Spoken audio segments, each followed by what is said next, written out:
안녕하세요. 오림패스 연구원 S입니다. 오늘은 적대적 반항장애와 품행장애에 대해 살펴보고자 합니다. 적대적 반항장애와 품행장애는 DSM-5에서 별도의 장애로 분류하고 있긴 하지만 이 둘은 완전히 다른 장애라고 보기보다는 연속선상에 있는 장애라고 보는 것이 필요합니다. 보통 적대적 반항장애를 경도의 품행장애 또는 품행장애의 발달적 전조, 품행장애의 아형이라고 표현하는 것도 이 때문입니다. 이렇게 이 둘은 별개로 떼어놓고 보기보다는 연속선상에 있는 관계이기 때문에 적대적 반항장애에 대해서 적절한 조치나 중재를 취해주지 않으면 결과적으로 문제가 심각해져서 품행장애까지 이를 수 있다라고 보면 됩니다. 이러한 관계에 기반해서 적대적 반항장애와 품행장애를 비교하여 묻는 문제가 많이 출제되죠. 그럼 우선 적대적 반항장애에 대해 먼저 살펴보면 적대적 반항장애는 방금 말씀드렸다시피 경도의 품행장애 또는 품행장애의 발달적 전조라고 볼 수 있습니다. 이 말은 품행장애 이전에 나타나는 수준이다라는 뜻으로 해석될 수 있겠죠. 별거 아닌 것 같지만 과거에 이 둘의 순서를 바꿔서 품행장애가 적대적 반항장애의 전조가 되는 장애이다라고 적절하지 않은 보기에 하나로 제시했던 문제도 있었죠. 그래서 적대적 반항장애는 품행장애의 발달적 전조이다라는 문장 그대로를 외워둘 필요가 있어요. 그리고 적대적 반항장애를 나타내는 또 다른 표현으로는 품행장애의 아형이다라는 것도 있는데 아형이라는 것은 말 그대로 하위 유형이다 그런 의미죠. 이러한 표현들은 기본적으로 꼭 기억해 주시고요. 이제 적대적 반항장애와 품행장애가 어떤 관계에 있는지는 다들 아시겠죠. 그렇다면 이 둘을 구분짓는 중요한 기준, 즉 경계가 있을 텐데요. 어떠한 수준까지는 적대적 반항장애로 보고 어떠한 수준부터는 품행장애로 볼 것인가, 이 부분이 가장 핵심적이며 그만큼 시험에서도 출제되기가 딱 좋은 부분입니다. 이 경계는 크게 두 가지로 볼 수 있는데요. 하나는 타인의 기본적인 권리를 침해하는 것, 그리고 또 하나는 사회적 규범을 위반하는 것입니다. 타인의 권리를 침해하는 특성과 사회적 규범을 위반하는 특성은 적대적 반항장애에서는 나타나지 않거나 두드러지지 않지만 품행장애에서는 주요한 특성으로 나타난다, 이렇게 이해를 하시면 됩니다. 타인의 권리 침해, 사회적 규범 위반, 이 두 가지는 반드시 꼭 기억해 주시기 바랍니다. 그리고 이것과 더불어서 적대적 반항장애의 몇 가지 진단 준거와 주요한 특성들을 알고 계셔야 하는데요. DSM-5에 제시된 내용을 보면서 하나씩 확인해 보도록 하겠습니다. 우선 적대적 반항장애의 진단 준거는 가장 중요한 것들이 이 A 부분에 포함이 되어져 있습니다. 이렇게 크게 세 가지의 카테고리가 제시되어져 있는데요. 첫 번째는 화난 민감한 기분, 두 번째는 시비를 걸거나 반항하는 행동, 세 번째는 보복적인 행동입니다. 그리고 이 세 가지의 주요한 카테고리 안에 구체적인 행동 준거들이 포함되어져 있죠. 그래서 만약 문제에서 이러한 행동 특성들이 나오면 이 학생은 품행장애가 아니고 적대적 반항장애구나 라고 판단을 할 수 있어야 합니다. 자, 그런데 여기서 끝나면 안 되죠. 적대적 반항장애로 진단이 되기 위해서는 더 세부적인 조건이 필요한데요. 보시다시피 이 세 가지 카테고리 안에는 총 8가지의 행동 특성이 있는데 이 전체 8개 중에서 4개 이상이 최소 6개월간 지속이 되어야 합니다. 이걸로도 끝이 아니죠. 이뿐만 아니라 그 행동 특성이 누구하고의 관계에서 발생하는 문제냐라는 건데요. 이 8가지 특성 중에 4개 이상이 6개월간 지속되어야 하는데 그 대상이 형제 이외의 1인 이상이어야 한다는 것입니다. 이 말은 바꿔 말하면 형제관계에서는 이런 특성이 나타날 수도 있다고 보는 거예요. 이러한 것들이 형제한테만, 즉 형제관계에 국한되어서만 나타난다면 그것은 장애로 보지 않겠다는 거죠.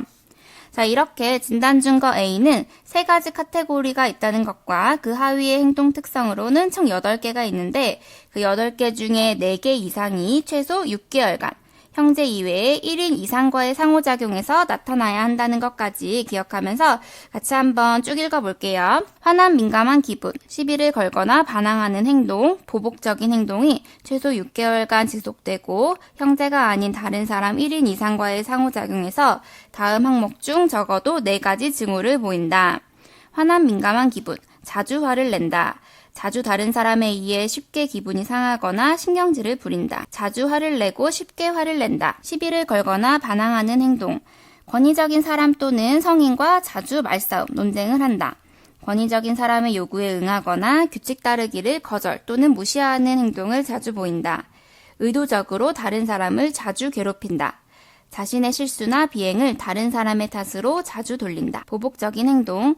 지난 6개월간 2차례 이상 다른 사람에게 악의에 차있거나 보복적인 행동을 한 적이 있다.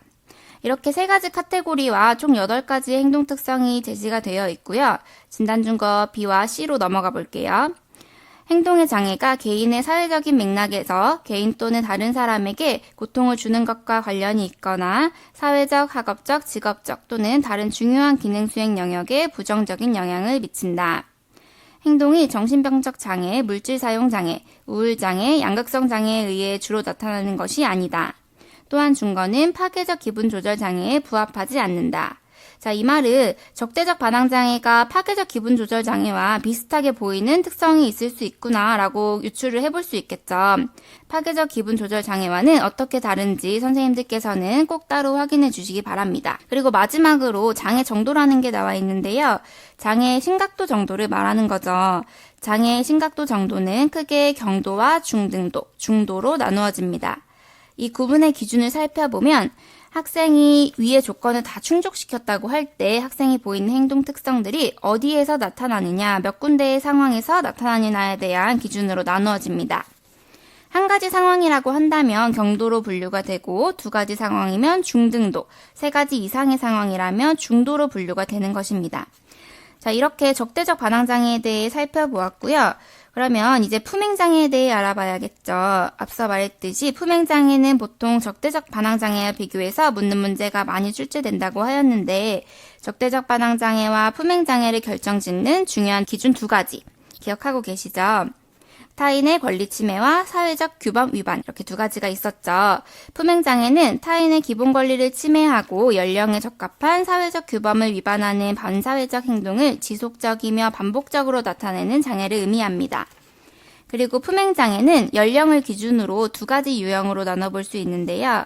10세 기준으로 10세 이전에는 아동기 품행장애로 10세 이후에는 청소년기 품행장애로 분류가 됩니다. 그러면 DSM-5의 구체적인 진단 기준을 살펴보도록 하겠습니다.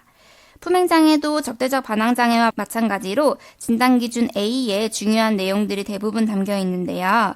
품행장애는 크게 4가지 카테고리로 구분이 되고 그 하위에 구체적인 행동 특성들이 제시가 되어 있습니다. 먼저 이 4가지 카테고리를 살펴보면 첫 번째는 사람과 동물에 대한 공격성입니다. 2번째는 재산이나 기물 파괴, 3번째는 사기 또는 절도, 도둑질이죠. 4번째는 심각한 규칙 위반입니다. 이 4가지 카테고리 아래에 좀 더 디테일한 행동 증거들이 포함되고 총 15가지가 있죠. 여기서도 당연히 또 세부 조건이 붙는데 이 15가지 중에 3가지 이상이 지난 12개월 동안 보여야 하고 그 중에서 1가지 이상은 6개월 동안 지속적으로 보여야 합니다. 그럼 진단기준 A부터 한번 읽어볼게요. 연령에 적합한 주된 사회적 규범 및 규칙의 위반, 또한 다른 사람의 권리를 위반하는 행동을 반복적이고 지속적으로 보이며 아래의 15가지 항목 중에서 적어도 3가지 이상을 12개월 동안 보이고 그 중에서 적어도 1가지 항목을 6개월 동안 지속적으로 보인다. 사람과 동물에 대한 공격성, 다른 사람을 괴롭히거나 위협하거나 협박한다. 신체적 싸움을 먼저 시도한다. 다른 사람에게 심각한 신체적 손상을 입힐 수 있는 무기를 사용한다. 사람에 대해 신체적으로 잔인한 행동을 한다. 동물에 대해 신체적으로 잔인한 행동을 한다. 강도, 약탈 등과 같이 피해자가 있는 상황에서 강탈을 한다. 여기에는 조건이 하나 붙어 있죠. 강도나 약탈을 하는데 피해자가 있는 상황에서 한다는 거예요. 즉 여기서 강도나 약탈이라는 것은 간단한 도둑질 수준이 아니라 피해자가 있는 상황에서 강압적으로 강탈을 한다는 의미가 담겨 있는 거죠. 그리고 성적인 행동을 강요한다는 특성이 있고요. 재산이나 기물 파괴에는 심각한 손상을 입히고자 의도적으로 방화를 한다. 다른 사람의 재산을 방화 이외의 방법으로 의도적으로 파괴한다. 그러니까 쉽게 말해서 불을 질러서 파괴하는 방법과 불을 지르지 않고 파괴하는 방법 모두를 포함하고 있는 것이죠. 사기 또는 절도에는 다른 사람의 집, 건물, 차에 무단으로 침입한다. 사물이나 호의를 얻기 위해 또는 의무를 회피하기 위해 자주 거짓말을 한다. 피해자가 없는 상황에서 물건을 훔친다. 마지막으로 심각한 규칙 위반에는 부모의 금지에도 불구하고 밤늦게까지 자주 집에 들어오지 않는다. 이러한 행동이 13세 이전부터 시작되었다. 부모와 함께 사는 동안에 적어도 2번 이상 밤늦게까지 들어오지 않고 가출한다. 또는 장기간 집에 돌아오지 않는 가출을 1회 이상 한다. 학교에 자주 무단결석을 하며 이러한 행동이 13세 이전부터 시작되었다라는 행동 증거가 있어요. 자, 진단 증거 B는 당연한 내용이니까 한번 읽어보시고요. 진단 증거 C를 보면 18세 이상의 경우 반사회적 인격장애의 증거에 부합하지 않아야 한다라는 표현이 되어 있는데, 즉 18세 이상일 경우에는 반사회적 인격장애의 진단 증거를 충족시켜서는 안 된다라는 거예요. 이 말은 품행장애와 반사회적 인격장애 중에 반사회적 인격장애가 보다 더 심각한 행동 양상을 보이는 심각한 수준의 장애라는 뜻인데요. 다시 말하면 18세 이상인 경우에 품행장애로 진단하기 위해서는 반사회적 인격장애에 해당하는 조건을 충족시켜서는 안 되고, 만약 이 조건을 충족시킨다면 그 사람은 품행장애가 아니라 더 심각한 반사회적 인격장애로 진단 내려야 한다는 것이죠.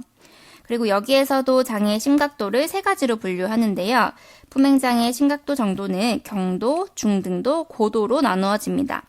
우선 가장 심각한 수준인 고도 수준을 먼저 살펴보면 품행장애의 4가지 진단 기준 중에 가장 심각한 수준인 사람과 동물에 대한 공격성과 관련된 행동 특성이 주로 나타난다면 그 학생은 고도 수준으로 분류가 되고, 가장 약한 수준인 심각한 규칙 위반을 주로 보이는 학생이라면 경도 수준으로 분류가 됩니다. 그리고 그 중간 단계인 재산이나 기물 파괴와 사기 또는 절도와 관련된 행동 특성들이 주로 나타난다면 중등도 수준으로 분류할 수가 있습니다. 자, 이렇게 적대적 반항장애와 품행장애에 대해 살펴보았는데요. 우선은 각각을 구분짓는 중요한 특성인 타인의 권리 침해와 사회적 규범 위반은 무조건 꼭 외워두셔야 하고요. DSM-5의 진단 증거들도 큰 카테고리들은 바로바로 입에서 나올 수 있게 외워두시고, 하위의 구체적인 행동 특성들은 충분히 눈에 익혀두시기 바랍니다. 그럼 이상으로 오늘 내기의 특학을 마치도록 하겠습니다. 감사합니다.